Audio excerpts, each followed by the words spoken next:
கர்த்தருடைய பரிசுநாமத்திற்கு ஸ்தோத்திரம் உண்டாவதாக. இன்றைய ஜீவ வார்த்தை நிகழ்ச்சியை கேட்டுக்கொண்டிருக்கும் அனைவரையும் கர்த்தருடைய பரிசுநாமத்தினால் வாழ்த்துகிறேன், ஆசீர்வதிக்கிறேன். இன்றைய தின தியானத்திற்கு தேவன் கொடுத்த வேத பகுதி அது 2 ராஜாக்கள் 17ஆம் அதிகாரம் 39ஆம் வசனம். 2 ராஜாக்கள் 17:39. உங்கள் தேவனாகிய கர்த்தருக்கே பயந்து நடப்பீர்களாக, அப்பொழுது அவர் உங்கள் எல்லா சத்துருக்களின் கைக்கும் உங்களை தப்புவிப்பார் என்று அவர்களுக்கு சொல்லியிருந்தார். இன்றைய தினம் தேவன் உங்களை தப்புவிக்க போகிறார். உலகத்தின் போராட்டங்கள், உலகத்தின் கஷ்டங்கள், உங்கள் மனதின் கஷ்டங்கள், வருத்தங்கள்ல இருந்து சகலத்திலும் இருந்து இதை கேட்டுக்கொண்டிருக்கும் உங்களை தேவன் தப்புவிக்க போகிறார். அதற்காக உங்களை தேவன் அழைக்கிறார். நான் தப்புவிக்கிற தேவன், நான் உங்களுக்காக யுத்தங்கள் செய்கிற தேவன், நான் உங்களுக்காக போராடுகிற தேவன், நான் தேவன் திருப்பி திருப்பி உங்களுக்கு சொல்லிக் கொண்டே இருக்கிறார். அப்ப இதெல்லாம் எப்ப நடக்கும்னா, இந்த முதல் பகுதியில இருக்கிறது, உங்கள் தேவனாகிய கர்த்தருக்கே பயந்து நடப்பீர்களாக. அப்ப தேவனுக்கு பயந்து நடக்கும் பொழுது அவர் நமக்காக யுத்தம் செய்வார். எப்படி யுத்தம் செய்வார்? எல்லா சத்துருக்களின் கைக்கும் நம்மை விடுவிப்பார், தப்புவிப்பார். தப்புவிக்கிற பொறுப்பு தேவனுடைய பொறுப்பு, நம்மளோட பொறுப்பு கிடையாது. நீங்களா போய் யுத்தம் பண்ண தேவையில்லை. யுத்தம் கர்த்தருடையது, அவரே ஜெயமாக விளங்க பண்ணுவார். அப்ப நம்ம என்ன செய்யணும்? கர்த்தருக்கு பயந்து நடக்க வேண்டிய ஒரே ஒரு பொறுப்பு மட்டும் நம்மிடத்தில் கொடுக்கப்பட்டிருக்கிறது. கர்த்தருக்கு பயந்து அப்படின்னா என்ன?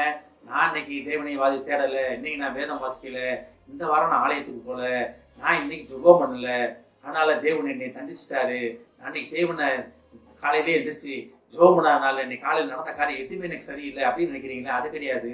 அது தேவனுக்கு பயப்படுற பயம் கிடையாது. அது எப்படின்னா, அந்த பயம் எப்படின்னா, வாத்தியார் ஸ்கூலுக்கு போகும்போது அவர் கொடுத்த நோட் புக்கில் அது எழுதி கொண்டு போகாமல் போகும் பார்த்தீங்களா, ஒர்க் புக்கில், அதுக்கு வாத்தியார் அடிப்பார். அதுதான் அந்த பயம். நீங்கள் என்ன செய்தாலும் செய்ய அப்படின்னா தேவன் உங்கள் மேல் அன்பாக இருக்கிற தேவன். நீங்கள் தேடுறீங்களோ தேடலையோ தேவன் உங்கள் மேல் அன்பாக இருக்கிறார். அதுக்காக தேடாமல் இருப்பது தவறு.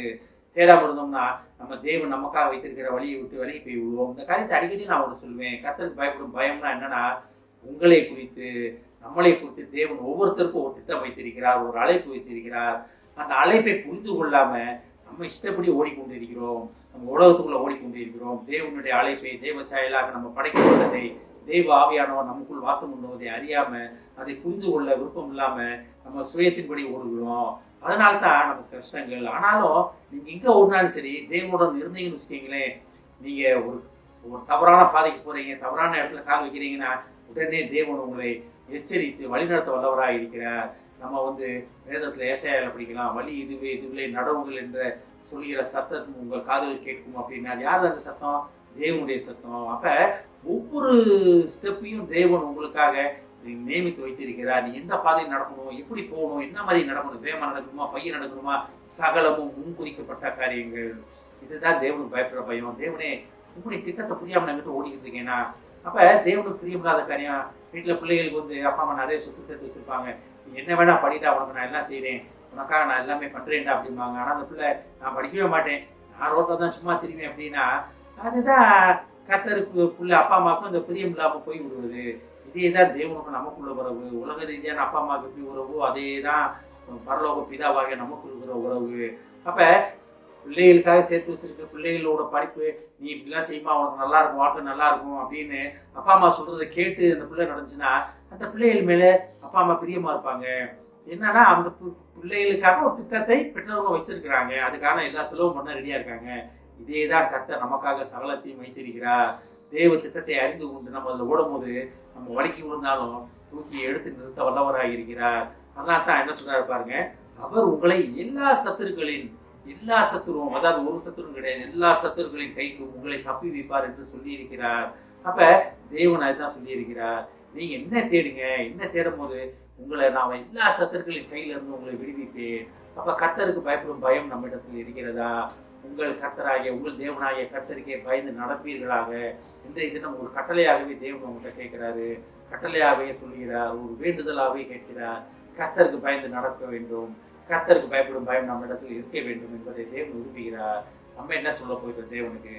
நம்மளை நாமே ஆராய்ந்து பார்ப்பதற்காக தேவன் இன்றைய தினம் நம்மளை அழைக்கிறார். ஆமென். ஜெபிப்போம். எங்களை அதிகமான அன்பின் பரலோக பிதாவே, உங்கள் தேவனாகிய கர்த்தருக்கு பயந்து நடப்பீர்களாக என்று நீர் எங்களை நோக்கி கூப்பிடுவதற்காக நன்றியாகவே. ஏஸ்தாமனே, உமக்கு பயப்படும் பயம் எப்பொழுதும் எங்களிடத்தில் இருப்பதற்காக நன்றியாகவே. ஏஸ்தாமனே, நாங்கள் உமக்கு பயந்து நடக்கும் பொழுது, உமது கட்டளைகளை, உமது கற்பனைகளை கை கொண்டு நாங்கள் நடக்கும் பொழுது எங்களை எல்லா சத்துருக்களின் கைகளில் இருந்து எங்களை விடுவித்து எங்களை விடுதலையாக்குவேன் என்று சொன்ன மகா கிருபைக்காக நன்றி ஆண்டவரே. நன்றி ஆண்டவரே. இதை கேட்டுக்கொண்டிருக்கும் ஒவ்வொருவரையும் ஆசீர்வதிக்கிறோம் அப்பா. ஒவ்வொரு குடும்பத்தையும் ஆசீர்வதிக்கிறோம் ஆண்டவரே. குடும்பத்தில் உள்ள ஒவ்வொருவரும் கர்த்தராகிய உமக்கு பயந்து நடக்கும்படி அவர்கள் மனதை திரும்ப மாட்டவரே. ஏஸ்தாப்பனே ஏஸ்தாப்பனே. குடும்பத்துக்கு எதிராக வருவர்கள் அனைவரையும் நீர் பாதுகாத்துக் கொள்வேன், எதிராக வருவர்களில் இருந்து அந்த குடும்பங்களை பாதுகாத்துக் கொள்வேன் என்று சொன்ன மகா கிருபைக்காக நன்றி ஆண்டவர். நன்றி ஆண்டவர். நீர் தப்பி வைப்பேன் என்பதற்காக நன்றி ஆண்டவர். ஆசீர்வதிக்கணும். இயேசுவின் மூலமாக கேட்கிறேன் நல்ல பிதாவே. ஆமென். கர்த்தர் உங்களை ஆசீர்வதிப்பாராக.